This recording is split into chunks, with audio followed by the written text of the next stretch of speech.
Hello বন্ধুরা, আমি ডোনা আর তোমরা দেখছো ডোনাস ব্লগ। এটা আমার ফার্স্ট ভিডিও। আজকে অনেক খুশিটা কেন সেটা পরে বলছি।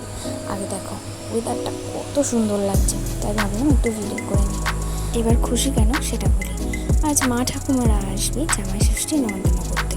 বিয়ের পরে এটা আমার প্রথম জামাই ষষ্ঠী, তাই আমি খুব এক্সাইটেড। এই দেখো, এদিকে আমি ঝটপট রান্নাটা বসিয়ে দিয়েছি।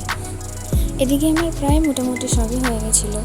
ডাল, পাবদা মাছের ঝাল, এটা অবশ্য শাশুড়িমা আমাকে হেল্প করেছিল। এদিকে আমার পটল ভাজাটাও হয়ে গিয়েছিল, ভাতও হয়ে গিয়েছিল। এবারে আলুটা ভালো করে ভেজে নিচ্ছিলাম মাংসের জন্য। মনটা একটু খুশি ছিল মারা আসছে। আর এই দেখো মারাও এর মধ্যে চলে এসছে, মা আর দিদা। আর এই হচ্ছে আমার শ্বশুরমশাই ইন্টারপ্রাইজ করছিল। আর আমি ওদের জন্য একটু লস্যি করে দিয়েছিলাম ঠান্ডা ঠান্ডা, যাতে গরমে খেতে ভালো লাগে।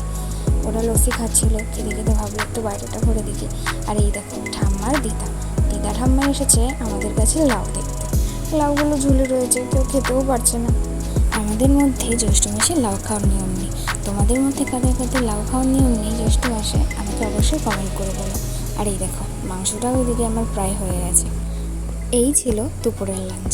পাবদা মাছের ঝাল, পটল ভাজা, খাসির মাংস, টক ডাল, আর ছিল আম আর লিচু। ঠাম্মা দিদা এদিকে খেতে বসে পড়েছে। এই যে আমার শাশুড়ি মা, আর এই যে আমার মা। আমার শ্বশুরমশাইয়ের আগেই খাওয়া হয়ে গেছিলো। আর ওই যে দুষ্টু ছেলেটা ঘুরে বেড়াচ্ছে, ওটা আমার ভাই। খাওয়া দাওয়ার পরে সবাই রেস্ট নিচ্ছিল, তাই ভাবলাম সবাইকে একটু ঠান্ডা ঠান্ডা কোল্ড ড্রিঙ্ক দিই।